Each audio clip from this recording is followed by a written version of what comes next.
សម្រាប់អ្នកធ្វើចម្រៀងហើយគាត់ចង់ដឹងពីរបៀបក្នុងការ save ចម្រៀងឬក៏ render ចម្រៀងយើងឲ្យមាន quality ល្អនិងពេលដែលយើង render ទៅឲ្យយើងត្រូវក្បួនខ្នាតត្រឹមត្រូវនេះកុំឲ្យខាត់ពេលយូរយើងចូលមើលក្នុងការ render ចម្រៀងទាំងអស់គ្នាអញ្ចឹងបើសិនជាបងប្អូនធ្វើចម្រៀងហើយអ្នកនរគ្នាពេញចិត្តបទចម្រៀងអ្នកនរគ្នាសូមអ្នកនរគ្នា select all មក control A មកប៉ុន្តែបើសិនជាបងប្អូនអ្នកនរគ្នាគិតថាខ្ញុំចង់ save តែកន្លែងនេះមួយទេអញ្ចឹងអ្នកនរគ្នាសូម select តែកន្លែងណាដែលអ្នកនរគ្នាចង់ render ចេញជា MP3 ឬក៏ WAV នៅពេលបងប្អូនគ្នា select ហើយអ្នកនរគ្នាអាចប្រើ shortcut ក៏បានដែរ control all នៅពេល control all ហើយកន្លែងនេះគឺវាបានសួរយើងហើយយើងចង់ render ទុកកន្លែងណាមួយដែលបងប្អូនចង់ទុក desktop ឬក៏កន្លែងណាអញ្ចឹងតែបើសិនជាបងប្អូនចង់ប្រើប្រាស់ shortcut ដូចខ្ញុំទេអ្នកនរគ្នាអាចចូលមកកន្លែង file នេះបានចូល file ហើយអ្នកនរគ្នាចូល export អញ្ចឹងវាសួរយើងហើយកន្លែងនេះ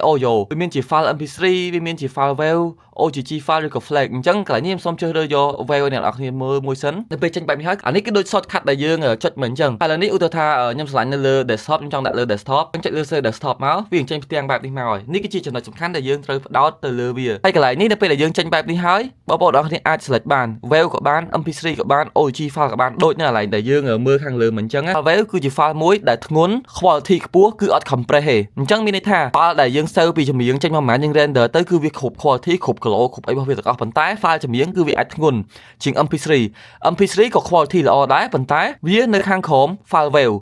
គឺវាអត់ compress គឺវាអត់ច្បាច់ទេប៉ុន្តែ file MP3 គឺវាច្បាច់ហើយហេតុផលហ្នឹងហើយទើប file MP3 គឺវាមានបរិមាណតូចជាងវាមានទំហំតូចជាងអញ្ចឹងយើងបានស្គាល់ពី file នេះហើយ WAV និង MP3 ហើយសម្រាប់ file OGG វិញគឺវាមានគុណភាពដូចទៅនឹង MP3 អញ្ចឹងប៉ុន្តែគឺគេអត់សូវប្រើឲ្យពីច្រើនហើយសម្រាប់ MIDI នេះវិញគឺសម្រាប់បងប្អូនណាដែលចង់ save file ជា MIDI ហើយយើងងាកមកមើល file FLAC វិញគឺដូចគ្នាទៅនឹង WAV ដែរប៉ុន្តែគឺវាមានទំហំតូចជាង WAV ហើយគឺវាអត់សូវធ្ងន់ទេអញ្ចឹងនៅពេលដែលបងប្អូនអ្នកគ្នាដឹងថា file មួយណាដែលអ្នកគ្នាចង់បាននៅពេល render អញ្ចឹងខ្ញុំសូម select មកទូទៅខ្ញុំ render ជា file WAV អញ្ចឹងខ្ញុំសូមបង្ហាញបងប្អូនអ្នកគ្នាអំពី file WAV នេះគឺជា kilobyte របស់ file WAV 16 bit 24 bit និង32 bit ខ្ញុំសូម recommend ឲ្យបងប្អូនទាំងអស់គ្នាប្រើប្រាស់16 bit ឬនិង24 bit កុំប្រើប្រាស់32 bit បើសិនជាបងប្អូនអ្នកគ្នាគឺជា DJ producer ដូចខ្ញុំនៅពេលដែលបងប្អូនប្រើប្រាស់នៅ32 bit float នៅពេលណាដែលបងប្អូន render ចម្រៀងចេញទៅចម្រៀងយើងស្ដាប់បាននៅលើ computer ប៉ុន្តែនៅពេលដែលអ្នកគ្នាឬយក analyze នៅក្នុងកម្មវិធីចាក់ភ្លេងនៅពេលដែល controller ឬក៏កម្មវិធីរបស់បងប្អូនម៉ាស៊ីន controller យើងដែលប្រើ USB flash format នៅពេលដែលម៉ាស៊ីនហ្នឹងវា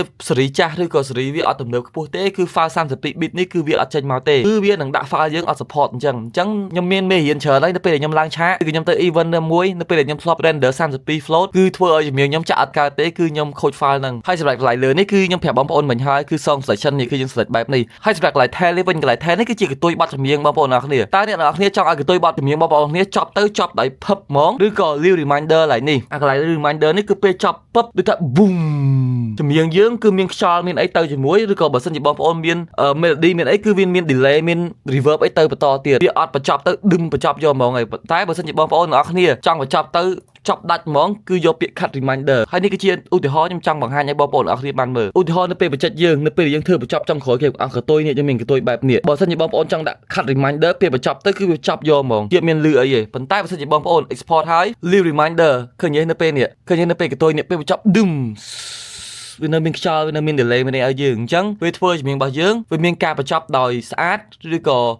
ការបញ្ចប់ដោយ clean ហើយសម្រាប់ចំណុចកន្លែង MP3 វិញដែរបងប្អូនក៏ត្រូវផ្ដោតដែរកន្លែង MP3 by rate នេះអញ្ចឹងអ្នកនរគ្នាខ្ញុំសូមប្រាប់ថាជាទូទៅបទចម្រៀងយើងសម្រាប់ MP3 standard ដែលគេប្រើប្រាស់ជុំវិញពិភពលោករាល់ថ្ងៃនេះមិនថានៅក្នុង club មិនថានៅក្នុង music industry DJ ឬក៏ជាទូទៅ general ទេចម្រៀងយើង320នៅពេលដែលបងប្អូនចាក់ចម្រៀង320ចម្រៀងបងប្អូន clean ស្អាតហើយវាអត់មានធ្វើឲ្យចម្រៀងយើងហ្នឹងលឺអត់ច្បាស់ទេបងប្អូនដែលចំណាំខ្លួនឯងអត់នៅពេលអ្នកនរគ្នា download ចម្រៀងពី YouTube ឬក៏ SoundCloud មកពេលខ្លះអ្នកនរគ្នា download មកគឺវាអត់ច្បាស់ហើយមានអារម្មណ៍ថាវាលឺរៀងអាប់លឺអត់ចេះអីឬក៏ kick ឬក៏អត់ស្មើគឺដោយសារចម្រៀងរបស់យើង download មកគឺអត់320ហើយកន្លែងចំណុចនេះដែរគឺខ្ញុំសូមចាក់ជូនដល់បងប្អូនចំណុចកលឹះខ្លីមួយខ្ញុំចង់ឲ្យអ្នកនរគ្នាយល់ថាបើសិនជាបងប្អូនទាំងអស់គ្នាគឺជា DJ អ្នកទាំងអស់គ្នា download ចម្រៀងពី YouTube មកចាក់អ្នកទាំងអស់គ្នាអាចចាក់បានតែនៅក្នុងកម្មវិធីរៀងឬក៏កម្មវិធីល្មម speaker តូចៗទេប៉ុន្តែបើសិនជាអ្នកទាំងអស់គ្នាទៅចាក់នៅក្នុង club ធំ festival concert ធំគឺសូមមេត្តាកុំប្រើប្រាស់ចម្រៀងក្រុម320វាធ្វើឲ្យខូច quality set របស់យើងគឺនៅពេលយើងចាក់ចម្រៀងទៅគឺចម្រៀងយើងអត់ស្មើគ្នាទេ kilo អត់ស្មើថ្លឹងអត់ស្មើហើយ sound អត់ clean ទៀតអញ្ចឹងបងប្អូនអរគ្នាប្រហែលយល់ idea របស់ខ្ញុំតែបានប្រាប់មិញហើយអញ្ចឹងនៅពេល save កុំភ្លេចទាញវាឲ្យគ្រប់320ហើយកន្លែងនេះវិញគឺជាកន្លែងផ្ដល់ quality ដល់ sound របស់យើង plug in របស់យើងឬក៏ sample របស់យើងនៅពេលដែលយើងប្រើប្រាស់ក្នុងការធ្វើចម្រៀងអញ្ចឹងនៅពេលដែលបងប្អូន save ខ្ញុំសំណូមពរប្រើប្រាស់ពី64ដល់512យ៉ាងហោចណាស់អ្នកនរគ្នាត្រូវប្រើប្រាស់64កុំប្រើប្រាស់ក្រោមពីនឹងប្រើប្រាស់ក្រោមពីនឹងចម្រៀងអ្នកនរគ្នាអត់ព្រោះទេអត់ចេញមក sound អត់ clean ទេពី64ទៅដ ដល់512គឺ high quality អញ្ចឹងសិនបងប្អូនអ្នកគ្នាជ្រើសរើសយក64 point នេះនៅពេលដែល render គឺវាមានភាពលឿនវាអត់ប្រើប្រាស់ពេលយូរទេប៉ុន្តែ quality វាក៏តាមនឹងដែរប៉ុន្តែបើសិនជាយើងប្រើប្រាស់512 high quality ខ្លាំងហ្មងវាចំណាយពេលក្នុងការ render អាចจะមានពេលយូរបន្តិចមានពេលយូរជាងយើង save ធម្មតាបន្តិចប៉ុន្តែ quality ជាងយើងព្រោះហើយសម្រាប់កន្លែងនេះវិញគឺខ្ញុំអត់ដែរប៉ះពាល់ទេអ្នកនរគ្នាហើយខ្ញុំក៏អត់ដែរបានសិក្សាដែរតែកន្លែងនេះខ្ញុំធ្លាប់បានប្រាប់បងប្អូនអ្នកគ្នាគឺការប្រើប្រាស់សម្រាប់ការយើង save ជា stem សម្រាប់យើង send ទៅ producer ឬក៏ send ទៅ mix engineering ឲ្យគេ mix mastering ជំនាញរបស់យើងហើយសម្រាប់ trim p design នេះវិញគឺយើងប្រើប្រាស់សម្រាប់ទៅលើ wave ទេអ្នកនរគ្នានេះគឺជាឧទាហរណ៍អ្នកនរគ្នាមើលនៅពេលយើងចុច trim p dc មិញទៅនៅពេលដែលជំនាញរបស់យើងមានក្បាលចេះមានក្បាលពីមុខចេះគឺវាកាត់ចោលឲ្យមានទេហើយសម្រាប់ enable insert effect នេះវិញហើយនិង enable mastering effect នេះវិញគឺបើសិនជាបងប្អូនអ្នកគ្នាចង់ render ឲ្យមិត្តភ័ក្តិឬក៏ render ទៅឲ្យអ្នកណាគេមួយដែលអត់ចង់ឲ្យវាជាប់ជាមួយនឹង mixer effect ដែលយើងដាក់ reverb delay អីក្នុងហ្នឹងទេយើងចុចកន្លែងនេះដោះចេញវាមកគឺពេលយើង save ទៅជំនាញយើងអត់មាន effect ប៉ះពាល់ទៅលើគ្រឿងរបស់យើងទេគឺទៅរទៅទទេឆៅហ្មងហើយមួយទៀតបើសិនជាបងប្អូនអ្នកគ្នាមាន master នៅក្នុង mastering chain យើងអ្នកគ្នាចុចកន្លែងនេះទៅគឺមាន mastering effect ឆ្លងទៅលើបទចម្រៀងរបស់យើងឯងអ្នកគ្នាកុំភ្លេចជួយ follow page ទាំងក្នុង Facebook ទាំងក្នុង YouTube និងអ្នកគ្នាចង់បានមេរៀនថ្មីៗកុំភ្លេចចូល subscribe នៅក្នុង Telegram ដូចគ្នាមួយទៀតគឺជាជំរើសបើសិនជាបងប្អូនអ្នកគ្នាស្រឡាញ់អ្វីដែលខ្ញុំកំពុងធ្វើចូលចិត្តអ្វីខ្ញុំកំពុងធ្វើអ្នកគ្នាកុំភ្លេចជួយ follow ខ្ញុំមួយនៅក្នុង Instagram ផងឈ្មោះ Dentronic អរគុណអ្នកគ្នាសម្រាប់ការតាមដានវីដេអូមួយនេះ